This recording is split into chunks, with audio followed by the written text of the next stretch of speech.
Welcome many and everyone to this session of the 7th edition of the Plural Positivity World Conference. This session is presented by Zeta, covering important and sensitive topics including medicalism, fake claiming, scientific abuse. Please remember to prioritize your self-care during this session. You're encouraged to take breaks whenever needed and honor your collective emotional well-being. If you have questions for the presenter, please share them under the Questions tab so they can be addressed during the live Q&A. Afterward, we warmly invite you to visit this presenter's booth where you'll find helpful PDFs and additional free resources. Now, without further ado, it is my honor and pleasure to introduce our wonderful presenter to you all. Here is Zeta. Does this sound familiar to you? Someone makes an incredibly weird claim about all systems and treats it as an absolute truth? Or some medical professional does not believe in the idea and refuses to treat you accordingly?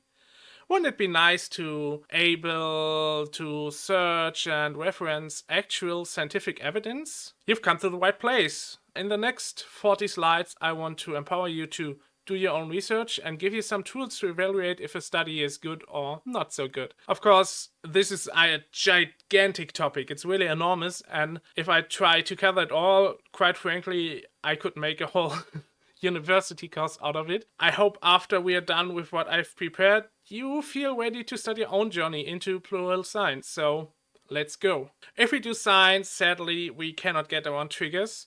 A lot of plural research clusters around the spectrum of it doesn't exist on one end, and how can we make it stop existing on the other? On top, there's also quite a bit of abuse in the field, so it's a bit yucky, but I hope you are prepared to get through it. I can promise I will keep the triggers as abstract and as minimal as I can. We are a traumagenic system of many. At the moment, the headcount is between 40 and 50. We have studied economics and computer science, but we never got to properly publish any scientific work. So you can very much assume us as amateurs, and this talk is aimed at amateurs. So for the obligatory self-plug, we run the How About You podcast. So if you want to talk about a bit more casual plural experiences, you will find the link in the description. The whole presentation kind of came to be by a headmate who started doing, well, her own research and kind of planning a whole study with surveys and everything about system littles. If that sounds interesting to you, just contact me. And as always, the whole talk is published on GitHub with some additional bonus content. You can see the link on the slide. So if you want to see anything, some more details, just go on there. So before we start our science journey, I want to give you a handful of homework you might want to prepare before we jump right into the depths of plural research. Don't worry, there's no test on it. Just think about learning about it a little bit. The first one, as Homer correctly identified, is statistics. Statistics is incredibly useful in so many cases. Even if you read about qualitative data, knowing statistic means you know what qualitative means. In general, you should know what a hypothesis is, how a bad hypothesis looks like, what variables in statistics mean, how researchers isolate them properly. Of course, you should know your distributions and when your population is big enough to form one. A bit knowledge about statistical tests is useful. Ideally, you can tell what a t-test is. And while I would love to teach you all about statistics, we just don't have time to get into details. If you're completely unfamiliar with the matter, there are many great courses on the internet, some of which I have linked on GitHub. If you want to do science, of course you need to understand how science is done. Science is a collection of tools, ideas, methods, philosophies that have been grown over millennia. It involves the scientific method, publication, discussions, peer reviews, testing against evidence, the creation of hypotheses, and so many more things. We cannot get into the weeds, sadly, but in the following I will focus on how to ingest scientific works, how to deal with it, papers specifically. That includes finding the right papers, how to read them, and ideally putting them into a bigger picture. There are many more concepts and ideas to take in, and I encourage you to let your curiosity lead you into a really big rabbit hole. It's fun. Now comes the hottest take of the conference, and there will be probably a few. You don't actually need to know any psychology if you research plural science. Sure, it's be useful to have some broad ideas about different models used in psychology, but the truth is that plurality is so far detached from these models that you might as well just ignore them. If works of research reference any of these models nonetheless, they usually explain them anyways. I would always recommend to spend time learning statistics instead of psychology, to be honest. If you want to learn more about psychology, I would recommend to look into clinical psychology and trauma and dissociation inside this field specifically. The fourth and final skill you should have is to take care of yourself and your system. Science is dehumanizing. Science can be overwhelming. It's important to recognize when you have to take a break and actually also taking it. Be prepared to read some unhappy things and have skills ready to calm yourself reading it. You are more important than any paper could ever be. So, everything ready? Then let's start to discuss how to actually approach science. In this step, I will give you a super broad overview of how scientific works work and tips and tricks how to deal with them. When we are done, you hopefully feel ready to read your first scientific literature. There are usually two main types of scientific literature. There are textbooks and research papers. Since there's only really a handful of textbooks that are not self-help, outdated, or written by problematic people, we will focus on research papers instead. Papers are published in journals. Papers can contain all kinds of work, starting from opinion pieces over case studies, full studies with multiple participants, meta-studies that summarize multiple papers in one. The structure usually always follow the same, and we will have a look later on. Now that we know what to read, where do we find our paper? There are more resources than the three here, but for beginners I would recommend the following. Google Scholar is the de facto search engine to find papers about virtually every topic. Not every paper there is publicly available, but for that workarounds exist. Archive, I always call it ArchiveX and will keep doing so, is a huge hoster of pre-published papers. That means they are in fact not peer-reviewed, and the version you find there might not be the final version, but it's still a great resource to find the newest research. And then if you have trouble to find papers because they are behind a paywall, try asking a friend who works in academia and have access to libraries. Or just politely contact a researcher directly and ask if they could share a copy of their paper. I know asking for papers might be scary, but it often works. Basically, everyone in science loves to get their stuff read, so unless you're an Ohio academic, they probably will gladly share what they know. I will go in a lot more detail in the coming slides, but I want you to keep these 3 points in your mind when you ever start reading a paper. First, go from abstract to details. So look on the broad picture and then go into, well, the details. Check for quality markers, what that means we will see later. And backtrack information you don't know. Reading papers is a great way to realize how little you know. On the right you see different elements that you can commonly find in a paper. Not every paper has all of these elements, and sometimes they're named a little bit differently, but overall you can expect to find all of these things. No, I want you to forget all of this and focus just on the 4 things I have written in the left side. You can sure read the whole paper if you want to, but your effort should be put into keywords, abstract, methodology, and results. I deviate here a little bit from the advice you can commonly find, and with good reason. We don't want to read the paper as quickly as possible. If you have followed this far, take your time. What we want to do is to create a deep understanding how plural science is done, and build up an intuition of when a paper is doing some good research and when it's to be disregarded. There is quite a few papers that can be disregarded in this field. The good point of keywords is that your journal usually only allows you to have a handful of them. They are used to find the paper, but also to archive that. So whoever writes the paper has to be very careful to choose the right words, which represents the paper the best. We can exploit this fact. If you want to have the quickest possible glance of what to expect in a paper, check the keywords. As a bonus, they also teaches you the vocabulary the researchers use. Usually an abstract contains 4 parts, as you can see here. The light pink part contextualizes the ideas the paper uses. It drops the most important keywords for people in the field to know what their work is based on. The green part tells us why their paper is super important. It tells us the paper. The yellow sentences show what they do in the paper, basically their methodology. The dark purple shows us the results. In the case of this paper, it kind of mixes this with the methodology. A good keyword to see when we know what the paper shows us is in conclusion. Methodology can be overwhelming. The authors of a paper use this section to explain what they have done, which theoretical approaches they have used, and how they dealt with potential problems. This section is the core of our academic work, and the concepts used are often expected by the readers to be known.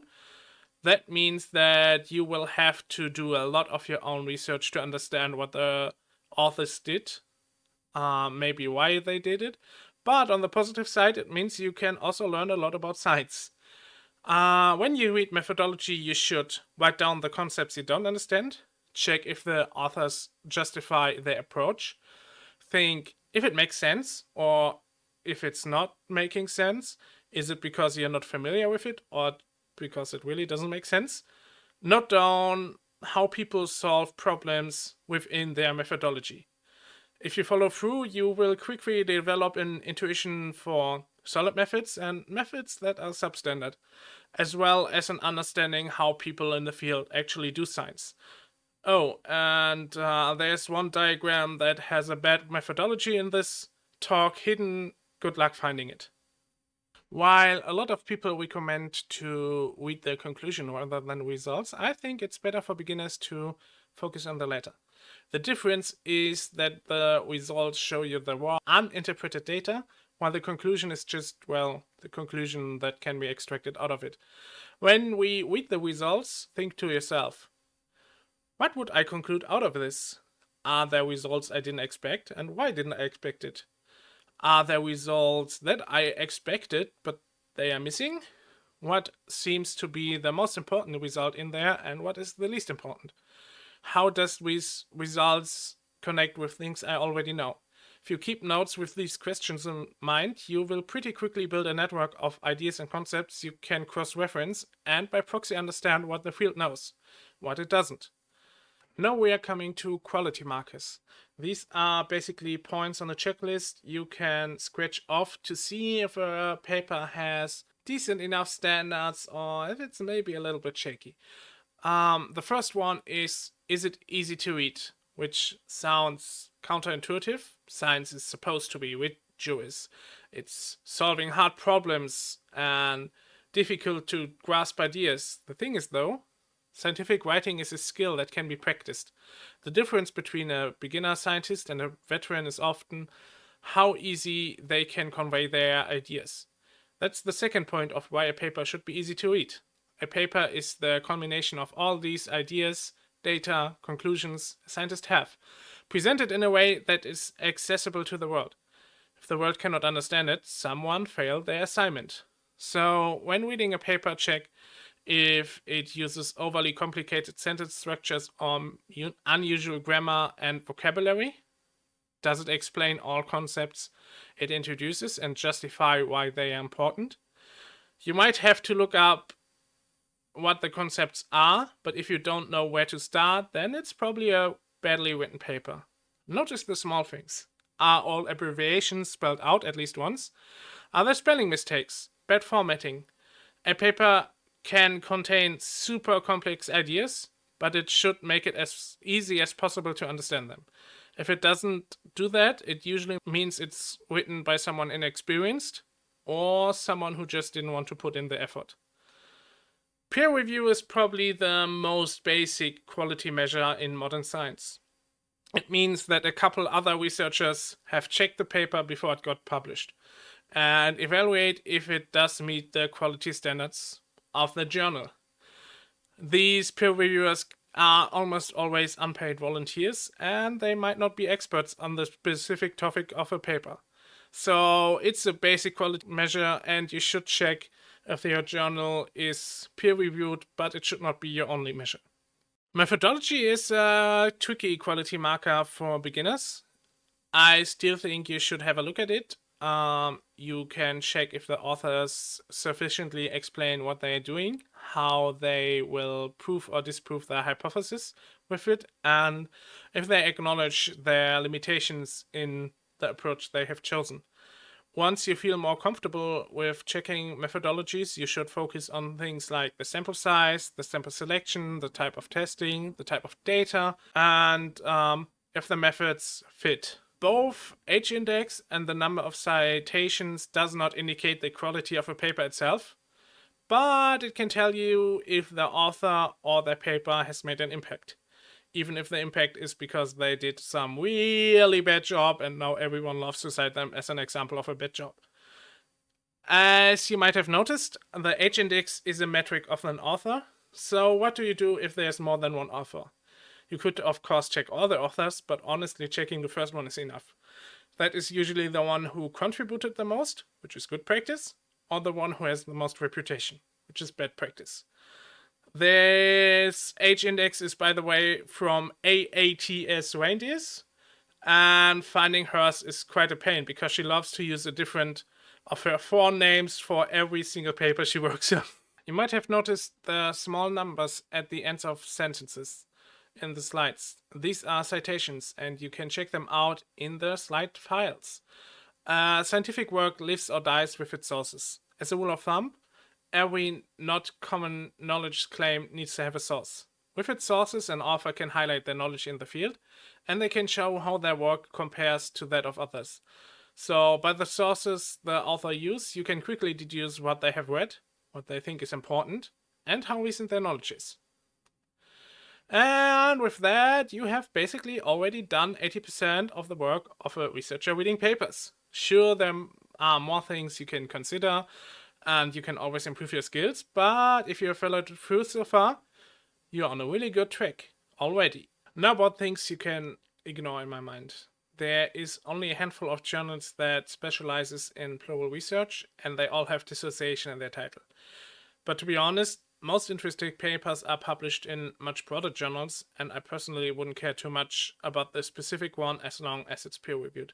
A lot of people suggest to do some research on the authors who wrote the paper, if they have proper credentials and so on. To me, that always looks a bit like appeal to authority. A good work of science can stand on their own.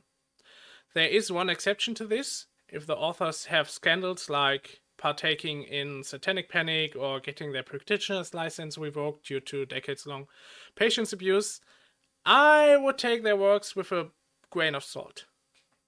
Which brings us to the field of science, plural science. In this step, I want to introduce you to the most important names you will encounter, be it of researchers, concepts, or keywords. This is by no means complete, but I hope you can get a few ideas where to start your research. I asked a friend a while ago to send me all their non-clinical research they are aware of, and this is all of it, 29 papers. There might be some they have missed, but effectively, this is nothing. And this is a big problem. There are obviously no funding opportunities for research on non-clinical plurality. And if plurality research has to be clinical by default, it's no wonder that ideas of healthy plurality are so foreign to many people in the field. For the purpose of the talk, though, that means that I would love to talk about our fellow endo and paragenic systems. There's just not enough research about it. As a matter of fact, most of plurality research solely revolves around DID. In plural research, you have 2 major factions that have been at odds for the last 20 years. They are split around the question of how is it made? On the right side, we have the fantasy model that very broadly proclaims that people get plural because they have consumed too much plural media, or their therapist convinced them. While I make it sound ridiculous and there's even no evidence after 20 years, it is important to understand that they have a historic background. On the left stands the trauma model, It has a couple of different submodels, but overall they propose that plurality is the result of profound childhood trauma. There is a lot more evidence supporting these models, but it is important to note that neither of these models can really explain the experience of plurality, be it clinical or non-clinical, wholly. There are many important names in the field. Listed here are just the ones I think you will almost certainly encounter. Despite what I said about appeal to authority, I think it's useful to have a quick read on the biographies of Mr. Janet, Mr. Kluft, Miss Reindeer, and Mr. Van der Hart, even when it's not always savory. And yes, I will butcher their names as much as I want. The history of plural research can be described as an history of overcoming biases, disbelief, and abuse. There's much of it in it, so let's get through it. We have a long history of evidence regarding dissociative disorders, but a lot of the past stuff is very wacky, so let's start with Freud. Freud had some quite peculiar ideas about trauma and couldn't really make sense of dissociation. He did, however, insist that trauma is to be stored in the subconscious, and being able to retrieve it disproves his theories, which had to be done by systems to be taken serious. Then, in 1978, Sybil got published. It was popular, and it is credited to increase the interest and awareness of the topic and consequently the diagnosis of multiple people in one body. It is here that the idea of media-induced plurality started. The case itself is disputed, but what we can say for sure is that it is a heavily commercialized psychiatric patient. With more cases at the psychiatrist's disposal, DID research really started to rolling in the 80s. At the same time, the satanic panic was at full force in the US. It led to medical professionals trying to convince their patients that the abuse they have experienced must have happened in the context of satanic rituals, despite the lack of evidence. It led to actual criminal cases and false accusations. This period caused lasting damage to the credibility of both plural research and plural systems. Especially the International Society for the Study of Trauma and Dissociation, in short ISSTD, did some infamous actions back then. As a swingback, the False Memory Syndrome Foundation formed, initially by falsely accused people. It's important to note that we have some evidence that false memories can be planted into people, but there is no such thing as a false memory syndrome. In terms of research, it resulted in MPD, DID, and plurality to be completely discredited. A lot of really bad papers trying to debunk DID date back to the 1990s. In the 2000s, the fantasy model slowly formed. And over the next few years, most research was partisan on either pro or against fantasy. A big breakthrough was the Reindeer's paper in 2012, which we'll discuss later. It showed A, that there's evidence of trauma response in DID brains, as well as disproving fantasy-prone people could somehow emulate these brain responses. Another important change was the spread of neurodiversity as a concept, and in many papers published after around 2014, DID patients are suddenly treated as people, not research objects. On the right, you can find a handful of keywords that might aid you on Google Scholar. I do, however, want you to focus on the chart on the left. It features the most common research topics that can be found during the 2010s. You can see most attention got to clinical symptoms. It got followed by assessment, so diagnostics, etiology, so the origin of plurality, and comorbidity. That is mostly trauma-related issues and differentiation to other diagnoses. Cognitive features means shoving systems into an MRI scanner and watching their brain doing plural stuff. And the least common topic was treatment of clinical plurality. I will keep it as an exercise for the viewer to come to their own conclusion over the statistics. After we got a broad overview of the field of plural science, I want to give you 4 papers you can start to test your newly found skills. So this one is probably the most important paper of the last 20 years. They have tested 11 systems and 2 control groups, one with 10 high fantasy prone participants and one with 8 low fantasy prone participants. They trained the control groups to emulate the experiences of the ID systems, specifically the trauma trigger response of trauma holder, they call them emotional parts, and non-trauma holder, apparently normal parts. Then they put everyone in an MRI to scan their brain activity, then expose the trauma. We are not well versed enough to judge the neuroscience part, but the statistics shows us that there's a significant difference between trauma holder and non-trauma holder, while there's no measurable difference between either high or low fantasy prone control groups. The paper is important because it shows clear evidence that disproves fundamental assumptions of the fantasy model. I also want to highlight that the paper specifically checks for trauma responses. It does not make any statement about plurality that is not related to trauma. Overall, it's a very solid study that still holds up today and a great example to start to learn how good science might look like, but also where the limits of the paper can be. It introduces us to the different models of plurality, which you will encounter a lot on your research journey. And of course, brain science is awesome.